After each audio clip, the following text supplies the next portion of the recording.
What is going on, wrestling fans? It is WWE at Home 219 here. Sorry, my Raw review is a little bit later than it usually is.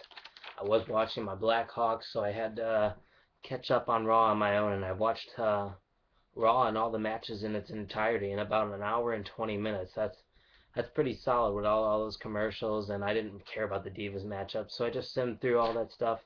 And here's my Raw review from May 27, 2013. To start off Monday Night Raw, we'd see John Cena make his return after missing last week. He would basically be just cutting a promo, and Cena says that Ryback should be going through hell at Payback, and he says that they should do a 3 stages of hell matchup. Now, I didn't know what this was, and then thankfully Cena explained it for me. I don't know if any of you guys knew what it was, but there's only been 3 in the history of the WWE/WWF. It's a 2 out of 3 falls matchup with different stipulation for each stages. Stage one's a lumberjack match. Stage two is a tables match. Stage three is an ambulance match. Ryback would come out and basically just say that he's ready for payback against them. Then we'd see Paul Heyman come out and basically introduce Axel to John Cena and then propose an Axel Cena matchup for the main event. And then that would actually be scheduled as John Cena is a fighting champion. That opening segment was pretty cool. I like the idea of going through the 3 stages of hell match at Payback.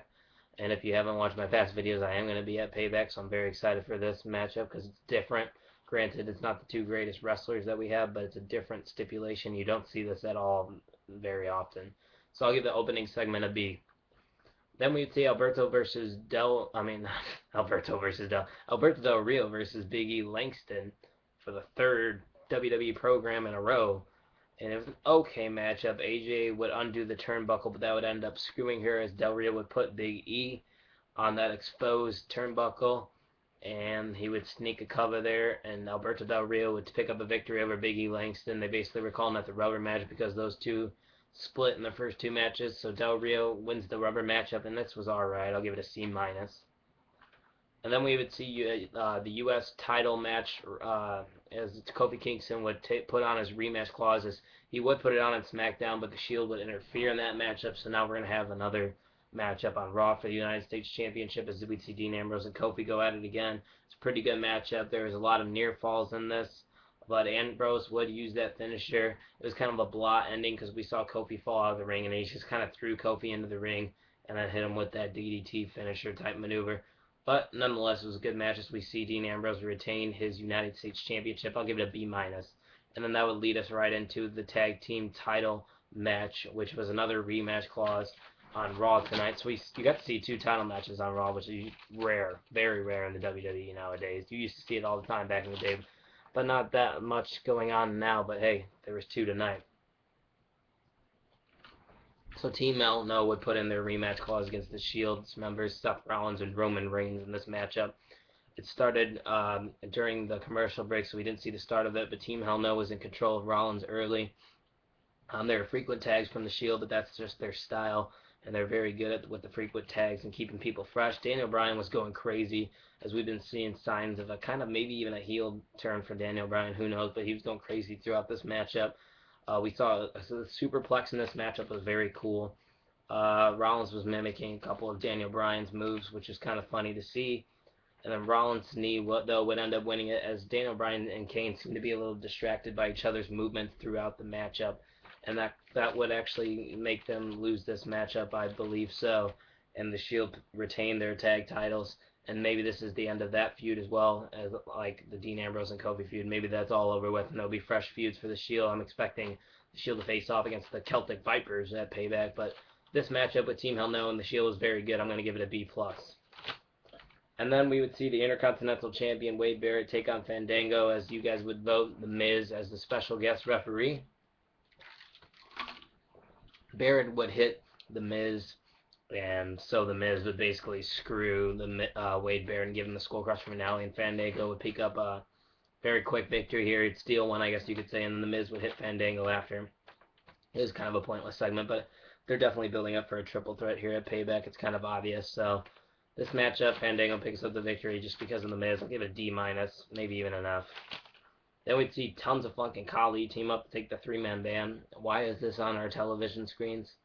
So dumb. F, as a splash from Brodus Clay to Keith Slater would win it. Not like we haven't seen that before, am I right? So then we would see Chris Jericho's highlight reel with a special guest, Paul Heyman. The topic of discussion earlier in the segment was about Curtis Axel, and then Y2J says, "I want to deal with one of your clients," and then he'd be like, "I have a payback to settle with CM Punk," as we saw these guys feud last year.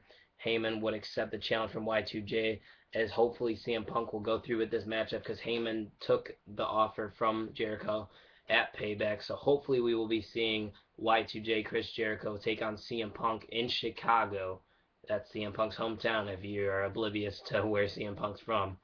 I love it. That segment was awesome. These two are great on the mic. Jericho, one of the best on the mic, and Paul Heyman's the best manager in my opinion, in the history of the WWE. I'll give that segment a name just because it was pure gold, and it's set up for this payback match between Jericho and Punk is awesome. Then we'd see Natalya and the Divas champion Caitlyn team up to face the Bella Twins.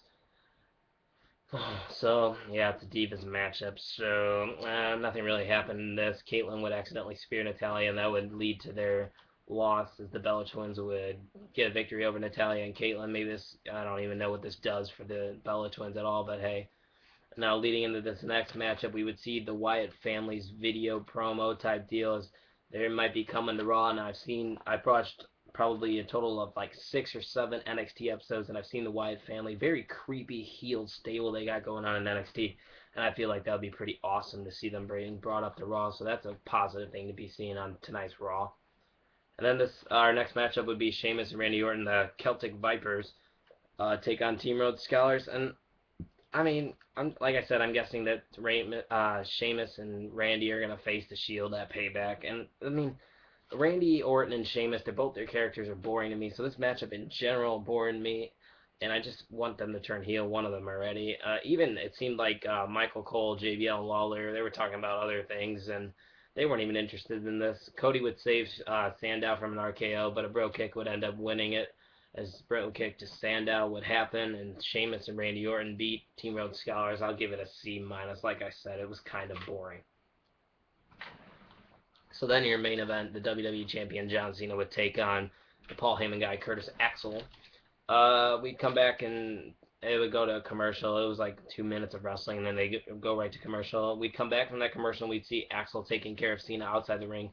Almost a 10 count out there, but that did not happen. The fans were looking at something during this matchup. I don't know what was going on. Maybe there was like a fight in the stands. I have no idea, but fans weren't interested in this matchup, so there was very long holds going on, as I think probably Axel and Cena knew that the fans weren't watching the matchup, so they kind of just did these long submission holds in the middle of the ring.